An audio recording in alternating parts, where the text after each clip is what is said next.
Welcome, guys, to the penultimate episode of your video lectures this year. I get the Nixon Carter years domestic policy, and yes, I am the only APUSH teacher that was alive during this time period. All right, a major change here, guys. Very important for you guys to know this, and that is new federalism. All right, the debate of states' rights versus the federal government is back. Under the New Deal and the Great Society, the federal government had seriously increased its amount of money that was given, dictating to the states that they needed to use it for things like education and healthcare. Nixon changed that fundamentally by putting this money together in what's something called block grants. Remember that. It's a great piece of information. And these block grants allowed states to choose how they wanted to use the federal money. So whereas a state like Illinois might use that federal money for education, which is why we have such a great education system, southern states might not. They might choose to use that money for other things. And that's why today across the United States, you see such an uneven metric in terms of education, healthcare, prison reform, etc. This is a huge debate still today, and this is a major change after 100 years after the Civil War, when the primacy of the federal government had been determined. Now you see the rise again of state power and whether or not they listen to the federal government on all things. All right. The economics of the 1970s was the dominant topic. The economics we live in today, even though obviously there's struggles today with the pandemic, and we had a horrible event in 2008, the 1970s was one of the worst decades, or was the worst decade in economics since World War II. Under Nixon, they had something called stagflation, which is something they've tried to avoid since, where usually inflation goes up when the economy is hot. For example, the economy is going to get very powerful again after the pandemic, and inflation will probably go up. The key is trying to control how much it goes up. However, in the 1970s, inflation was going up, but economic growth was going down. There was a stagnant economy, and this had never happened before in the United States, and definitely not after post-World War II.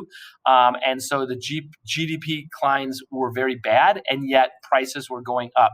People were making less, and prices were going up, and this is a stagflation economy. Nixon tried to shock the system by freezing wages and prices. Remember, this had been done under the New Deal, under the program of the NRA, but he just did it for a brief 90-day period to try to stop inflation in its tracks. He also decoupled us from the post-World War II gold standard. And this had a huge impact on productivity, driving productivity up tremendously in this country, but not real wages. So this seriously benefited businesses by this decoupling. And we're 50 years since, and people are still debating what the outcome of decoupling has been since 1972. All right, another major thing for Nixon. Nixon's a very important person in terms of changes during this time period, guys, and that is the complete final flip of the electoral map. As you guys know, since the Civil War through the 1960s, the South had voted solidly for the Democrats because Lincoln was a Republican. The North had, generally speaking, voted solidly for Republicans. However, this started changing during the New Deal. Franklin Delano Roosevelt swept the country, both North and South. The North fundamentally started changing more towards the Democratic Party with big urban cities.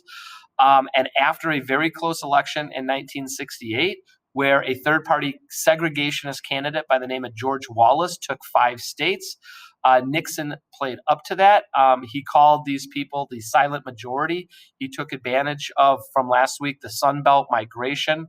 And he basically took advantage of people that were unhappy with desegregation. And he began flipping the South. And as you can see in 1972, he swept the entire country. But what it led to is today, where since the 1990s, basically the South and the West have been solidly Republican, and the far West and the North have been solidly Democratic. And this is pretty much been every election since 1992. So again, the New Deal flips the North from the 30s, 40s, and 50s, and then Nixon completes the flip with his election in 1972. A good key there, again, is the silent majority. All right, another thing is the court changed dramatically after the Warren Court, which was seen as a very liberal court. Nixon appoints a number of new Supreme Court justices during his term. But even though the Burger Court was considered to be more conservative, judges tend to have independence, which is why it's important that we have an independent judiciary. And two cases that Nixon was very disappointed. One was Roe v. Wade. Roe v. Wade is the most disruptive Supreme Court decision in the last 50 years. It has major political implications. It has a major implication on the way people vote. And so it's a very important case. And Nixon was very upset in United States versus Nixon when the Supreme Court did not give him executive privilege over the Watergate tapes, which would ultimately lead to his resignation.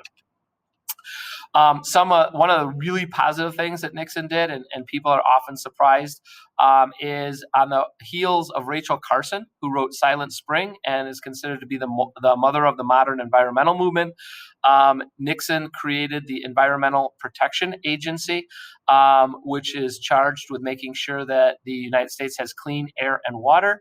And during his time period, Earth Day started in 1970, the very first Earth Day, as you can see there. And Earth Day has been celebrated every day since then. And the Environmental Protection Agency is still very important in keeping the waterways and airways of the United States clean today. In talking about clean air, oil, because of American support for Israel in the 1973 war, the Arab states got together, and a new rising power in the world, OPEC, we talked about them last week, the Organization of Petroleum Exporting Countries, and put an embargo on the United States. I lived through this. I sat in some of those lines with my parents where people had to line up for gas. You can see that sometimes gas was completely out and you could not get gas, or they limited the amount. The speed limit around the country was also lowered to 55 and stood there for about 20 years because at a lower speed limit, you use less gas, and they were trying to save every penny that they could at that time. Finally, the one thing that Nixon will be always known for is Watergate. He is in a place of his own in terms of history. He had a number of different scandals after the New York Times published the Pentagon Papers. Nixon created an organization known as the White House Plumbers. They were supposed to clean up all the leaks in the White House. That's where they got their nickname. But they also went personally after people like Daniel Ellstrom, who published the Pentagon Papers, and tried to destroy their careers. The problem with this is everything that Nixon did, many of this was illegal. For some reason, he taped all of his conversations in the White House because he was incredibly paranoid. When it became obvious that these tapes were out there, that's when people went after the tapes, and the Supreme Court said that he had to give up those tapes, which he did, and those tapes were incredibly incriminating. He would have been impeached, and he probably would have been found guilty because even the Republicans in Congress told him this. And instead of going through the impeachment process, he resigned. He's the only president to resign from office in U.S. history.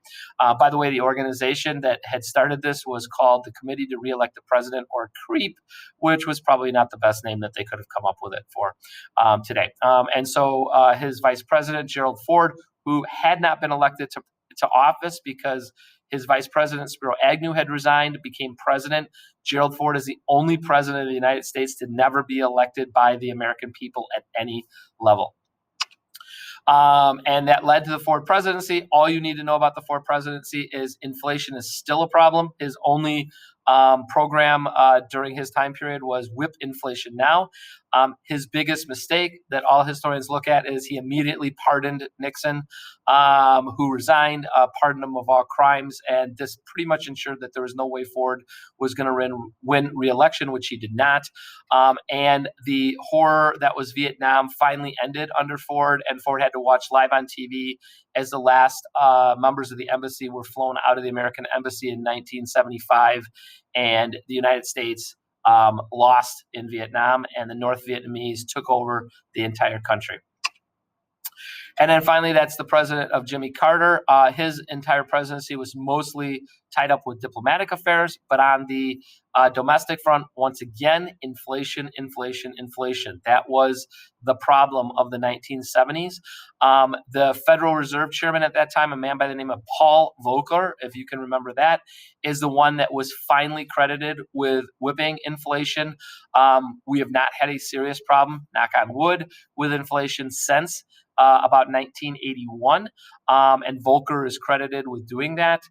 There's a great cartoon showing how the problem of inflation was seen, and you could see it even made Time magazine cover articles. And this was the main thing that Carter had to deal with during what many people called the melees of the late 70s during this time frame. All right, so that's it for this week, guys. I hope you enjoy it, and looking forward to the last one next week. Take care.